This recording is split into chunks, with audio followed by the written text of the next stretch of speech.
United States Army, there is a strange paradox. The most famous paratrooper division in the world doesn't actually own a single parachute for combat jumps anymore. The unit you know from Band of Brothers, the heroes who jumped into the darkness of D-Day, has evolved. They aren't falling from the sky anymore. They are storming it. Today, the 101st Airborne Division has transformed into something far deadlier. A digital air assault machine that integrates electronic warfare, intelligent fire control, and lightning-fast helicopter insertion. They are the tip of the spear. They are the Pentagon's laboratory for future warfare. From the frozen trenches of Bastogne to the 24-hour rapid deployment capability of today, the Screaming Eagles have always been a hard bone of the American military. But can that old-school grit survive in a digital age? What happens when the courage of the original paratrooper meets 21st century technology? First, let's talk about the patch. In Army culture, a patch isn't just a piece of cloth. It's a soul. The Screaming Eagle isn't a cartoon. It's based on a real bird named Old Abe, a bald eagle that served in the American Civil War. He survived 36 bloody battles. Legend says that when the cannons roared, Abe would spread his wings and scream, a sound that terrified the enemy. When the 101st was formed in 1921, they adopted this spirit.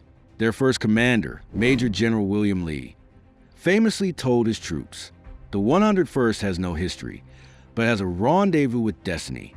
That rendezvous came on June 6, 1944. Normandy, in the darkness.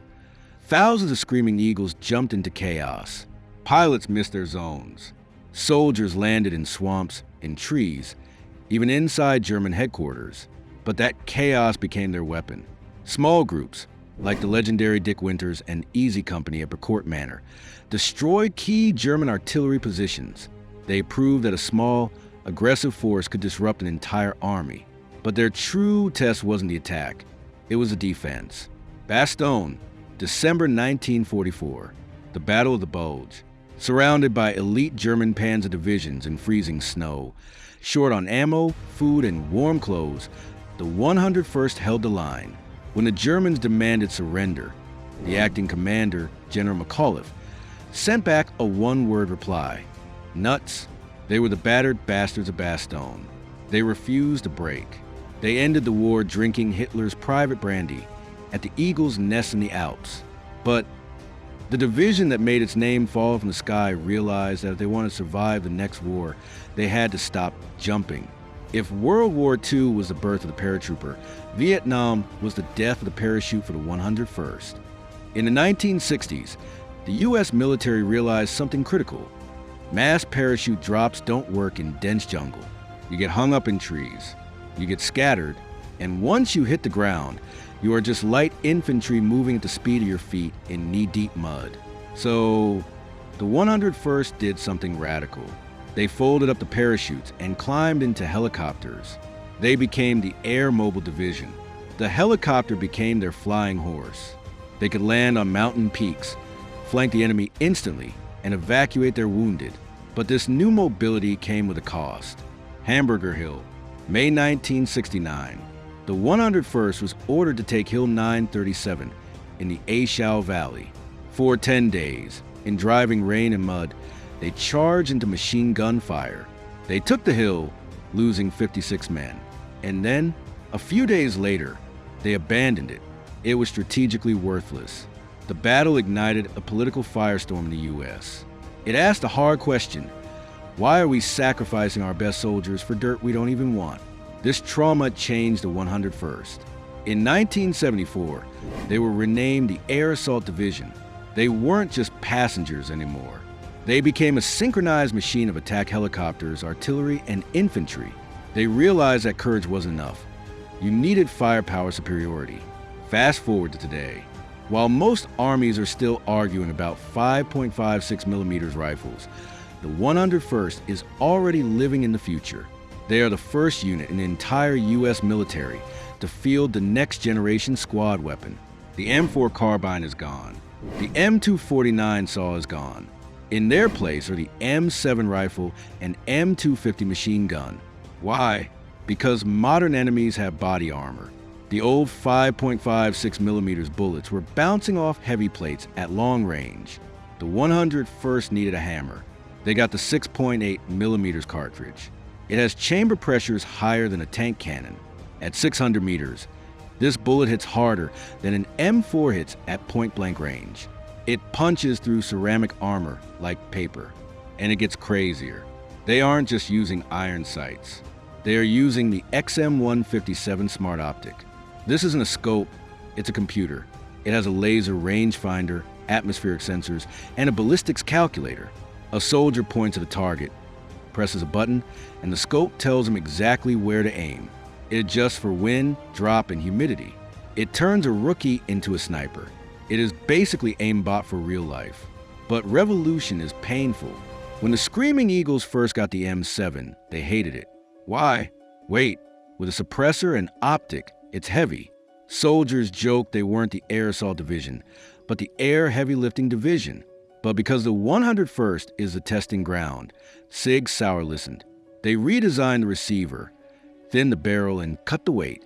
The 101st didn't just adopt a weapon. They perfected it for the rest of the Army. Once you land the helicopter, how do you move? In the past, you walked. Today, the 101st drives the infantry squad vehicle. It looks like a Mad Max go-kart. It's based on a Chevrolet Colorado truck chassis. It has 9 seats, roll bars, and 0 armor. I know what you're thinking. In a world of drones and IEDs, why are we driving unarmored buggies? The logic is counterintuitive. Speed is armor. The ISV is light enough to be sling-loaded under a Black Hawk or driven inside a Chinook. It lands with the troops. It allows the squad to move at 60 miles per hour across country immediately after landing. They can disperse, flank, and hit the enemy before the enemy artillery can target the landing zone. They are betting that moving fast is safer than moving heavy. But gear is nothing without training. And at Fort Campbell, Kentucky, the home of the 101st, there is a gatekeeper, the Sabolowski Air Assault School. Every soldier in the division must earn the Air Assault Badge, the wings with a helicopter rotor in the middle. It is known as the 10 toughest days in the Army. The graduation rate is brutal, 50%. Half the class fails. Why? It's not just physical, it's mental precision. The sling load phase is the killer. You have 2 minutes to inspect a Humvee or a howitzer rig for helicopter transport. The instructors, the black hats, have hidden lethal flaws. A loose hook, a frayed rope. If you miss a single flaw that is millimeters wide, you fail. Why? Because in the real world, if that load fails, a multi-million-dollar howitzer crashes onto friendly troops. Or it hits the helicopter's tail rotor and kills everyone on board. And then comes the finale, the 12-mile ruck march in under 3 hours, carrying full combat gear. When you cross that line and they pin the wings on your chest, actually, they don't pin it on anymore due to hazing rules, but you get it. You realize something. The 101st isn't special because they have helicopters. They are special because they demand perfection in chaos. So where does this leave us? From the gliders of World War II to the jet-powered drops of tomorrow, the 101st is evolving again. They are testing the future of human-machine integration. They are experimenting with drone swarms launched from helicopters. They are using 3D printers in the field to make parts. They are the only division in the Army capable of deploying a full brigade combat team anywhere in the world in 36 hours. They don't need a runway. They don't need a port. They just need airspace. The history of the U.S. Marine Corps is a history of fighting for existence.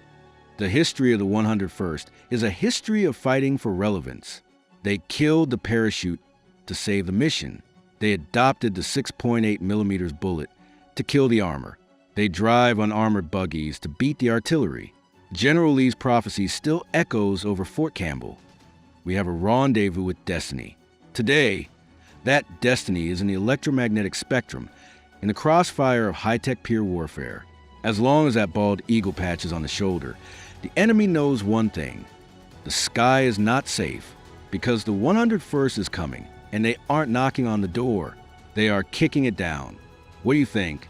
Is the air assault concept viable against a peer adversary with advanced air defense? Or are helicopters just big targets? Does the new 6.8mm rifle give the U.S. infantry the edge they need? Let me know in the comments below.